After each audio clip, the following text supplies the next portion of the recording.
ordonné que les musulmans se saluent.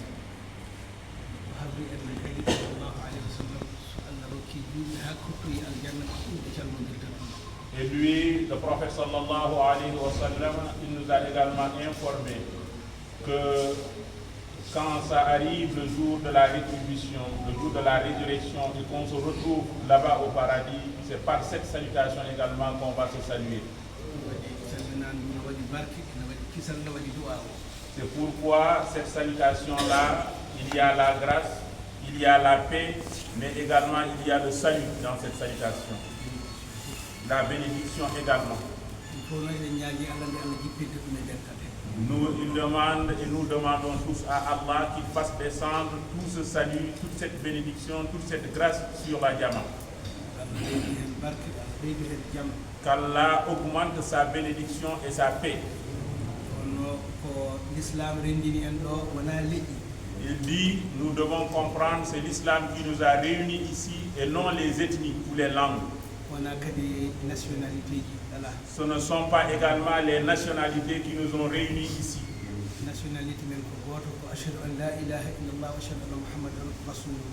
Notre nationalité, elle est seule. C'est Ashhadu an la ilaha illallah wa ashhadu anna Muhammadan Rasulullah.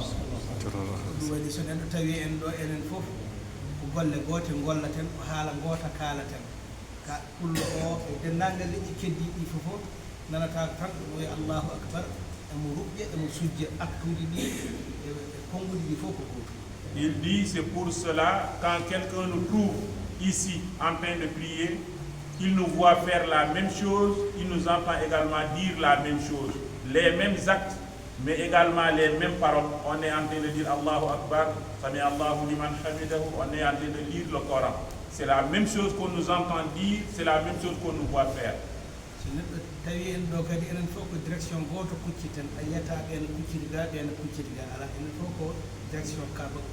Et quand quelqu'un également nous trouve ici, il trouve que nous tous, nous nous dirigeons vers la Qibla.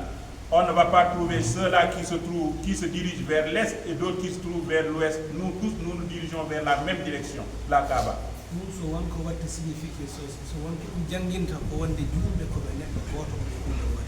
Qu'est-ce que cela doit nous enseigner? Cela nous enseigne que les musulmans sont un et indivisibles.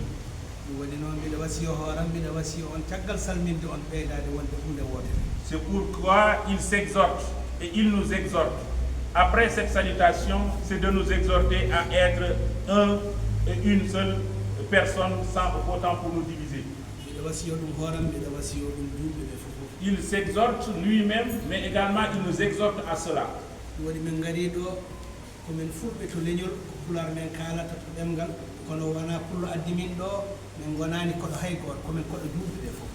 Il dit, c'est vrai qu'il est Peul parce qu'il parle Pulaar, et c'est de cette ethnie-là qu'il appartient, mais il n'est pas venu ici pour les Peuls, et il n'est l'étranger de personne, il est l'étranger de tous les musulmans, tout azimut. C'est ce que le prophète sallallahu alayhi wa sallam nous a enseigné.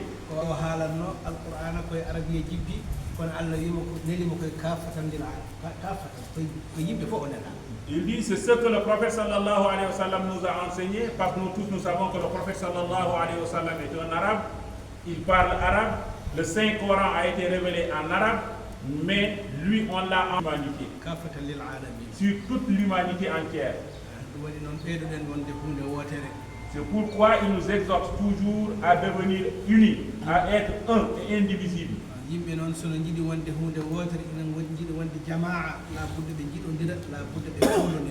dit, si nous voulons être unis, obligatoirement nous devons nous entre-aimer, mais également nous devons nous faire confiance mutuellement. Et également nous devons semer la pitié entre nous. Et il faut qu'il y ait la confiance mutuelle, que chacun de nous ait confiance à l'autre. C'est ce qu'on appelle l'unité des musulmans.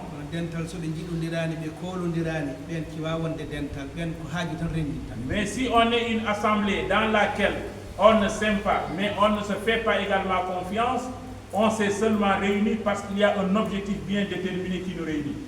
mbiɗa siftina hooram mbiɗa siftina on yo en nganndu wonde l'islam o ko gooto deftere nde ko wootere annabi o ko gooto ɗum enen fof eɗen nganndi. Il dit, il se rappelle lui-même, mais il nous rappelle de savoir que l'islam, c'est une seule religion. Nous n'avons qu'un seul prophète, mais également nous n'avons qu'un seul livre. kono seytane noon ina addi geɗe e nder duuɓe ina fecci ɓe ne waɗiɓe pelle pelle ne waɗiɓe pelle pelle. Mais Satan, de par ses ruses, il est rentré dans l'humanité, particulièrement dans la communauté musulmane, pour les diviser en plusieurs parties.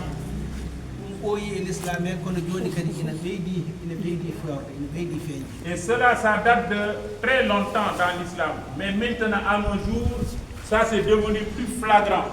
Cette division-là, elle est plus flagrante dans la communauté.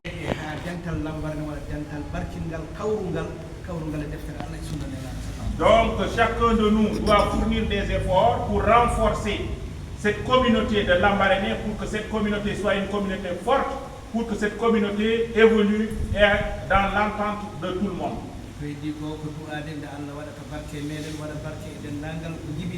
Le reste, c'est pour formuler des prières afin qu'Allah fasse descendre sa grâce sur nous, mais également sa grâce sur l'ensemble de nos progénitures.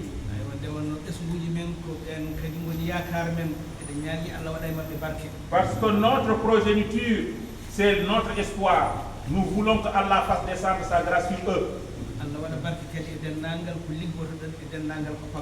Et qu'Allah fasse descendre sa grâce sur l'ensemble des travaux que nous faisons, mais également sur tout ce que nous cherchons comme richesse.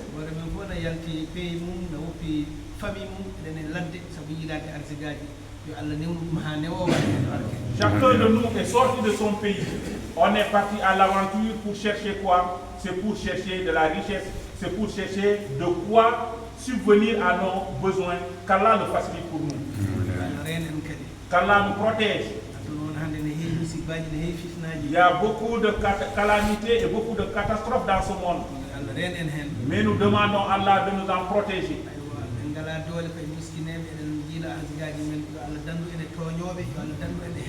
Nous sommes des pauvres, si nous voulons le dire. Nous sommes en train de chercher notre vie.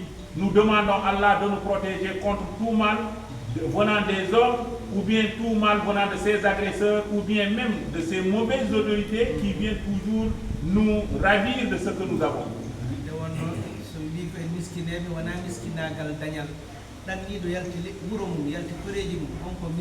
Il dit, s'il dit que nous sommes pauvres, c'est pas que nous sommes pauvres en matière d'argent, mais nous sommes pauvres par quelqu'un qui quitte déjà sa famille. Il part dans l'aventure, il devient un pauvre parce qu'il est il est dépaysé en quelque sorte.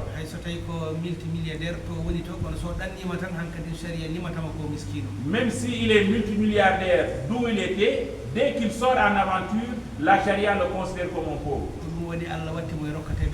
C'est pourquoi Allah l'a ajouté parmi ceux-là à qui on doit donner la zakat.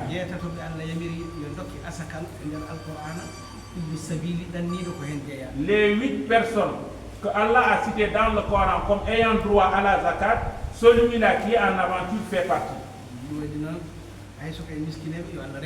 Même si nous sommes des pauvres, nous demandons à Allah de nous protéger.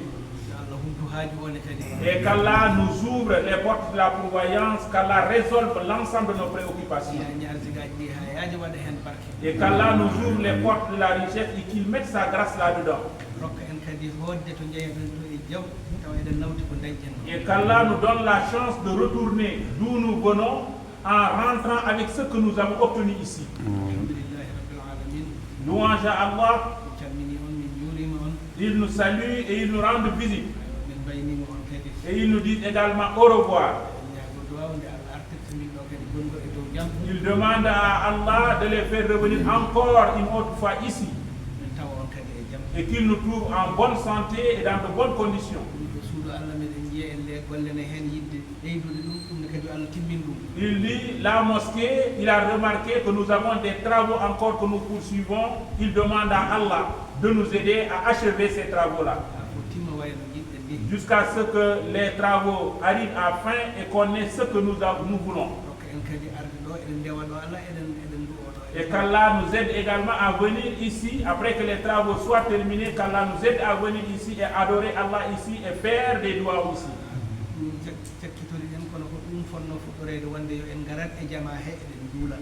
C'est vrai qu'on va aborder ce point-là en dernier lieu, mais on devait commencer par ça, le fait de nous dire que nous devons venir dans la mosquée pour faire la prière. Les mosquées, on les a construites pour cela. Et ce ne sont pas seulement les âgés qui doivent venir à la mosquée. C'est d'ailleurs même les jeunes qui doivent venir prier à la mosquée. Donc c'est vrai, les jeunes viennent, mais on vous exhorte à venir davantage.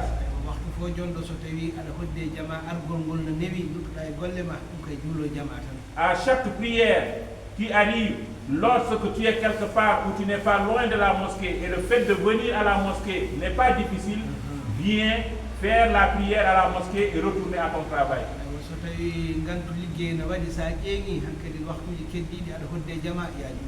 S'il y a un empêchement, qu'il y a des heures de prière qui te trouvent en plein travaux, tu ne peux pas venir, mais quand tu finis le travail, cette période-là que tu es libre et que tu es proche de la mosquée, viens faire tes prières à la mosquée. C'est ce que le prophète sallallahu alayhi wa sallam nous a recommandé.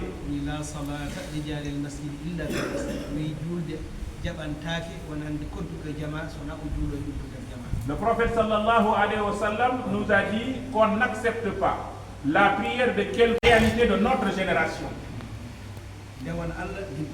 Suivre Allah, c'est-à-dire adorer Allah et travailler. Raffermir également les liens de parenté et les liens de la religion.